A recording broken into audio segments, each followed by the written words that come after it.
शालू बड़ी सावधानी से घर में दाखिल हुई। इधर उधर देखकर वो दबे पैर अपने कमरे की तरफ बढ़ी, लेकिन दरवाजे पर पहुंचने से पहले ही दीपा बुआ ने उसका हाथ पकड़कर अपनी तरफ खींच लिया। दीपा बुआ तकरीबन धकेलते हुए शालू को कमरे के अंदर ले गईं और अंदर जाते ही सवालों की झड़ी लगा दी। कहाँ गई थी? इतनी देर कहाँ थी? तू आज फिर रमेश से मिलने गई थी ना? हाँ, मैं रमेश से मिलने गई थी, शालू खोए खोए अंदाज में बोली। दीपा बुआ शालू की हालत और उसके हाव भाव देखकर परेशान होकर उसे समझाने लगी। देख शालू, तू रमेश के प्यार में पागल हो गई है, लेकिन तेरा इस तरह उससे मिलना जुलना ठीक नहीं है। अगर कुछ ऊंच नीच हो गई तो गांव में भैया की क्या इज्जत रह जाएगी। दीपा बुआ काफी देर तक समझाने की नाकाम कोशिश करती रही, लेकिन शालू तो जैसे रमेश के प्यार में बावली हो गई थी। उसको ऊंच नीच सही गलत कुछ नजर नहीं आ रहा था। शालू के पिता रामबरन गांव के रसूखदार किसान माने जाते थे। 2 जोड़ी बैल, 4 से 5 भैंसे, ट्रैक्टर, ट्रॉली, 50 बीघा खेत, सभी सुख सुविधाओं से भरा बड़ा सा पक्का मकान, सब कुछ उन्होंने अपनी मेहनत से बनाया था। रामबरन के घर में उनकी पत्नी, एक बेटा और बेटी थी। पति से अनबन होने की वजह से उनकी छोटी बहन भी उनके साथ ही रहती थी। बड़ा बेटा अजय अभी पढ़ रहा था, जबकि बेटी शालू सिर्फ 8वीं जमात तक पढ़ने के बाद पढ़ाई छोड़कर घर पर मां के साथ घर के कामों में हाथ बटाती थी। शालू जब 8वीं जमात में पढ़ रही थी, तभी बगल के गांव में ही उसकी शादी करके रामबरन ने बेटी की जिम्मेदारी से छुटकारा पा लिया था। शादी के समय शालू का होने वाला पति 10वीं जमात में पढ़ता था। दोनों शादी के समय छोटे थे, इसलिए शादी के बाद गौने में विदाई तय थी। शालू और रमेश का गांव अगल बगल में ही था, इसलिए बाजार में या किसी दूसरे काम से आने जाने पर कभी कभार दोनों का सामना हो ही जाता था। समय बीतता गया। रमेश और शालू दोनों बड़े हो गए थे। रमेश 10वीं जमात पास करने के बाद आगे की पढ़ाई करने के लिए शहर में अपने चाचा के पास चला गया था और उसके बाद हॉस्टल में रहने लगा था। वो घर पर बहुत कम आता था और अब उसको शहर और हॉस्टल की हवा लग गई थी। शालू घर के कामों में बेहद माहिर हो गई थी। यह देखकर रामबरन ने उसे सिलाई सीखने की इजाजत दे दी थी, इसलिए अपनी कुछ सहेलियों के साथ वो सिलाई सीखने जाया करती थी। शालू को ऊपर वाले ने बड़ी ही फुर्सत से बनाया था। साफ चमकता हुआ बेदाग चेहरा, दूध और गुलाब की पंखुड़ी जैसे गुलाबी गालों का रंग, बड़ी बड़ी कजरारी झील जैसी गहरी आंखें, तोते सी नाक, गुलाबी होंठ, कमर तक लहराते काले घने रेशमी बाल, भरा हुआ बदन, आंखों पर काजल, ऐसा लगता था जैसे किसी ने चांद पर कालिक की बिंदी लगा दी हो। सुबह जब शालू तैयार होकर सिलाई सीखने के लिए साइकिल लेकर सिलाई सेंटर जाती थी, तो उसको देखकर गांव के न जाने कितने मनचलों की नीयत खराब हो जाती थी। शालू को देखते ही तरह तरह की बातें करते हुए लड़के अपने होठों पर जीभ फेरने लगते थे, जिसका अंदाजा शालू को भी होता था, लेकिन वो किसी को भी घास नहीं डालती थी, क्योंकि उसे अपने और रमेश के रिश्ते का मतलब पता था। दिवाली आ रही थी, कॉलेज बंद हो रहे थे। रमेश के साथ हॉस्टल में रहने वाले सभी लड़के घर चले गए थे और रमेश की मां ने भी इस बार घर आने के लिए बहुत दबाव बनाया था, इसलिए वो इस दिवाली पर अपने घर आया था।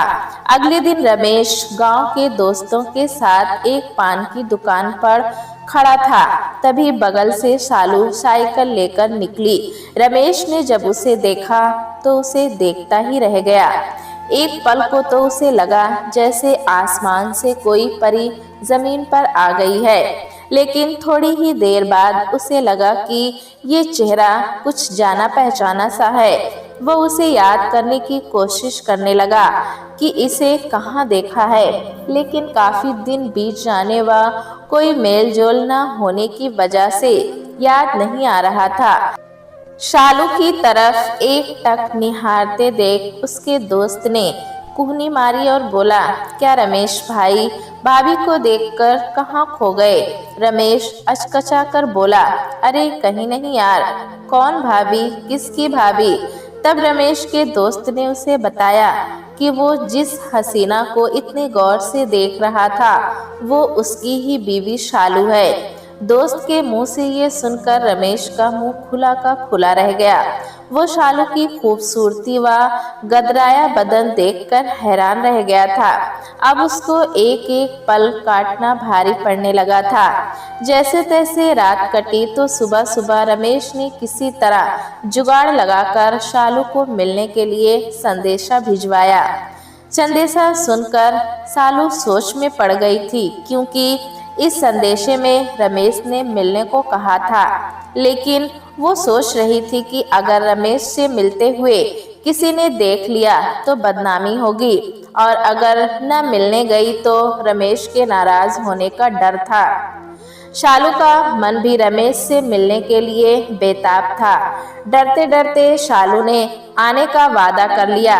शाम को दिन ढलने के बाद वो सबसे छिपकर दबे पैर गांव के बाहर आम के बगीचे में गई, जहां पर रमेश पहले से आकर उसका इंतजार कर रहा था।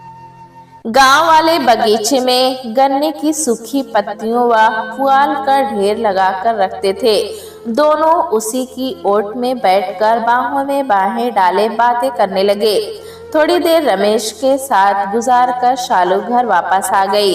घर आकर अपने कमरे में बिस्तर पर गिर गई। उसके हाथ पैरों में कंपन हो रही थी। उसे अपने हाथों में रमेश के हाथों की गर्माहट अब तक महसूस हो रही थी। शालू को रमेश के साथ बिताए ये चंद पल जिंदगी के सबसे हसीन पल लग रहे थे। उसे इस नई छुअन का एहसास बार बार हो रहा था, जो उसके साथ पहली बार था। उस दिन की मुलाकात के बाद शालू और रमेश अक्सर रोजाना मिलने लगे थे। कभी घंटों तो कभी मिनटों की मुलाकातों ने सारी हदें पार कर दी। प्यार की आंधी इतनी जोर से चली कि सारे बंधन टूट गए और वे दोनों रीति रिवाज के सारे बंधन तोड़कर उनमें बह गए। छुट्टियां खत्म होते ही रमेश वापस हॉस्टल चला गया। इधर शालू उसके ख्यालों में दिन रात खोई रहती थी। शालू की रातें अब नींद से दूर थी। उसे भी तकिए की जरूरत और रमेश की यादें सताने लगी थी। कुछ दिनों से शालू को कमजोरी महसूस होने लगी। पूरे बदन में हल्का हल्का दर्द रहता था। एक दिन शालू सुबह सोकर उठी तो चक्कर आ गया और उबकाई आने लगी। उसे कुछ समझ नहीं आ रहा था। वो आकर अपने कमरे में चुपचाप लेट गई। शालू को इतनी देर तक सोता देख दीपा बुआ उसके कमरे में चाय लेकर आईं और बोली, तबीयत ज्यादा खराब हो तो डॉक्टर के पास चलते हैं शालू। शालू ने मना कर दिया और बोली, नहीं बुआ, बस जरा सी थकावट लग रही है, बाकी मैं ठीक हूँ।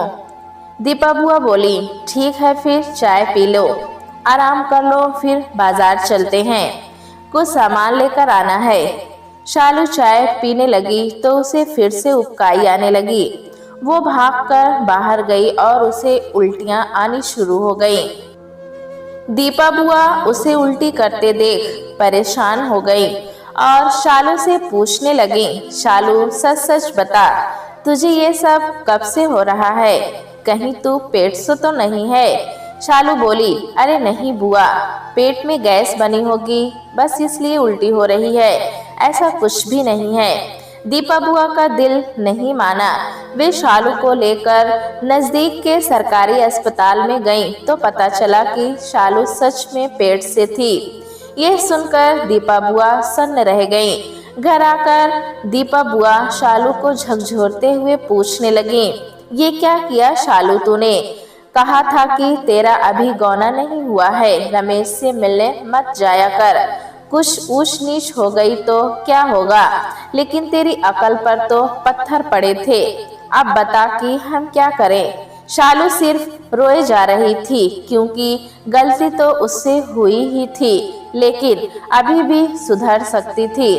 उसने दीपा बुआ से कहा, बुआ आप बाबूजी से बात करो कि वे मेरा गौना करा दें और मैं रमेश से बात करती हूँ।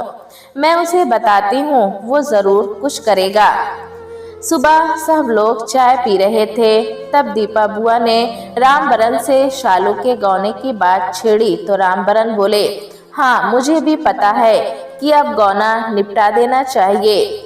बेटी राजी खुशी अपनी ससुराल में रहे, मैं उन लोगों से कल ही बात करता हूँ। यह सुनकर दीपा और शालू दोनों ने चैन की सांस ली। शालू जब सिलाई सेंटर गई तो सबसे पहले जाकर उसने पीसीओ से रमेश को फोन लगाया और सारी बात बताई उसे, जिसे सुनकर रमेश शालू पर पूरी तरह बरस पड़ा। ये क्या बेवकूफ़ों वाली हरकत की तुमने? अभी तो मैं पढ़ रहा हूँ और इतनी जल्दी बच्चा नहीं चाहिए मुझे। जाकर डॉक्टर से इसको गिराने की दवा ले आओ। मैं अभी इसकी जिम्मेदारी नहीं उठाऊंगा और लोग सुनेंगे तो क्या कहेंगे? पूरे गांव में मेरी बदनामी होगी। सब मेरा मजाक उड़ाएंगे कि गौने से पहले बाप बन गया। नहीं नहीं शालू, ये बच्चा नहीं चाहिए मुझे। ये बोलकर रमेश ने फोन रख दिया और शालू हेलो हेलो कहती रह गई। उस दिन शालू का मन सिलाई सेंटर में भी नहीं लगा। वो जल्दी जल्दी घर वापस आ गई और अपने कमरे में जाकर अंदर से दरवाजा बंद कर औंधे मुंह बिस्तर पर गिर गई। उसके कानों में रमेश की बातें गूंज रही थी, दवा खा लो, बच्चा गिरा दो। उसने दोनों हाथों से कान बंद कर लिए और जोर से चीख पड़ी, नहीं। शालू की चीख सुनकर दीपा बुआ दौड़कर आई और दरवाजा जोर जोर से पीटने लगी। दरवाजा खोलते ही शालू दीपा बुआ के गले लगकर जोर जोर से रो पड़ी। काफी देर तक रो लेने के बाद जब उसका जी हल्का हुआ, तब दीपा ने उसके आंसू पोंछते हुए प्यार से पूछा, क्या हुआ शालू, क्यों रो रही है? रमेश से बात हुई? क्या बोला उसने? दीपा ने पुचकार कर पूछा तो शालू फिर बिलख पड़ी और बोली, बुआ रमेश ने कहा है कि उसे ये बच्चा अभी नहीं चाहिए। वो बोल रहा है कि मैं दवा खा लूं और इस बच्चे को गिरा दूं। तूने क्या जवाब दिया? तू क्या करने वाली है? दीपा बुआ ने उसका कंधा पकड़कर उससे पूछा। बुआ उसने मेरी बात ही नहीं सुनी, उसने फोन काट दिया। बुआ अब आप ही बताओ कि मैं क्या करूं? दीपा बुआ ने शालू को अपनी छाती से लगा लिया और उसके सिर पर प्यार से हाथ फेरते हुए बोली, तू परेशान मत हो, आज तेरी ससुराल बात करने भैया गए हैं। एक बार तेरा गौना हो गया तो सब ठीक हो जाएगा और देखना रमेश भी इस बच्चे को अपना लेगा। दीपा बुआ की बातें सुनकर शालू को थोड़ी राहत मिली, उसका मन थोड़ा शांत हो गया। शाम को रामबरन घर आए तो शालू का दिल जोर जोर से धड़कने लगा। वो सुनने के लिए परेशान थी कि उसके ससुराल वालों ने कब की तारीख पक्की की है। दीपा बुआ पानी लेकर रामबरन के पास गईं और पानी देकर उनसे पूछने लगी, शालू के ससुराल वाले क्या बोल रहे हैं भैया? शालू भी दरवाजे के पीछे खड़ी होकर दिल थाम कर सारी बातें सुन रही थी। शालू के ससुराल वाले बोल रहे हैं कि रमेश की पढ़ाई का अभी 1 साल और है, इसलिए वे लोग अभी शालू को नहीं ले जाएंगे। अभी हमारी शालू 1 साल हमारे पास और रहेगी। रामबरन मूंछों पर ताव देते हुए मुस्कुराकर बोले। रामबरन की बातें सुनकर दीपा बुआ के हाथ से गिलास छूटकर गिर गया। रामबरन चौंक कर दीपा की तरफ देखने लगे। इससे पहले कोई कुछ बोलता, दरवाजे के पास खड़ी शालू बेहोश होकर गिर पड़ी। वे दोनों दौड़कर शालू के पास गए और उसे उठाकर उसके कमरे में ले गए। डॉक्टर को बुलाया गया। डॉक्टर ने शालू का चेकअप किया और बोला कि परेशानी की कोई बात नहीं है, बस कमजोरी की वजह से इनको चक्कर आ गया था। दवा पिला दीजिए और इनका ध्यान रखिए। ये माँ बनने वाली हैं और ऐसी हालत में लापरवाही ठीक नहीं है। डॉक्टर के मुंह से मां बनने की बात सुनकर रामबरन हक्के बक्के रह गए। डॉक्टर के जाते ही सबसे सवालों की झड़ी लगा दी। दीपा बुआ ने पूरी बात रामबरन को बताई और बोली, भैया गौनी की तारीख जल्दी से पक्की करके आइए, अभी कुछ नहीं बिगड़ा है, सब ठीक हो जाएगा। उधर होश में आते ही शालू रोने लग गई। रोते रोते वो बोली, बाबूजी मुझे माफ कर दीजिए, मुझसे बहुत बड़ी गलती हो गई। रामबरन शालू के सिर पर हाथ रखकर लंबी सांस लेकर बाहर चले गए। अगले दिन वे फिर शालू की ससुराल गए। घर पर दीपा और शालू बेचैन घूम रही थी कि न जाने क्या खबर आएगी। रामबरन दिन ढले थके हारे घर आए और आते ही सिर पर हाथ रखकर बैठ गए। उनको इस तरह बैठे देख सबका दिल बैठा जा रहा था। सब सांस रोककर उनके बोलने का इंतजार कर रहे थे। रामबरन रूंधे गले से बोले, मेरी बेटी की जिंदगी बर्बाद हो गई। उन लोगों ने गौना कराने से साफ साफ मना कर दिया। रमेश बोल रहा था कि वो कभी मिलने नहीं आता था। दीपा वे लोग मेरी बेटी पर कीचड़ उछाल रहे हैं, तू ही बता कि अब क्या करूं मैं। दीपा बुआ और शालू दोनों रोने लगी। किसी की समझ में कुछ नहीं आ रहा था। उस रात किसी ने कुछ नहीं खाया और सबने अपने अपने कमरे में करवटें बदल बदल कर रात गुजारी। सुबह हुई, शालू ने उठकर मुंह धोया और कुछ देर तक खुद को आईने में देखती रही। मन ही मन एक फैसला लिया और बाहर चली गई।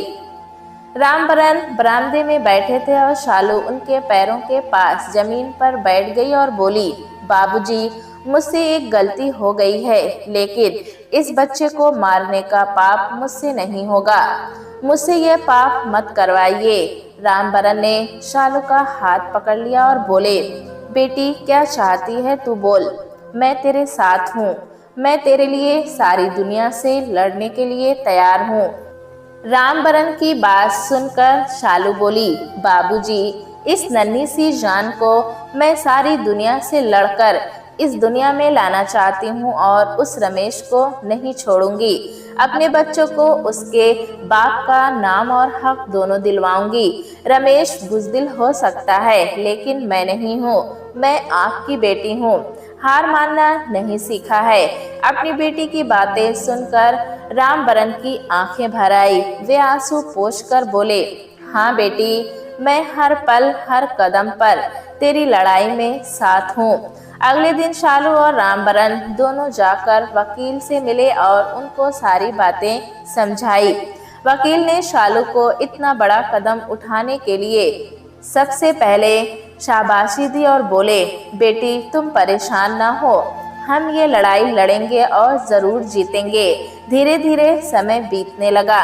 रमेश पर केस दर्ज हो गया था। शालू हर पेशी पर अपने बाबूजी के साथ अदालत में अपने बच्चे के हक के लिए लड़ रही थी, तो बाहर दुनिया से अपनी इज्जत के लिए।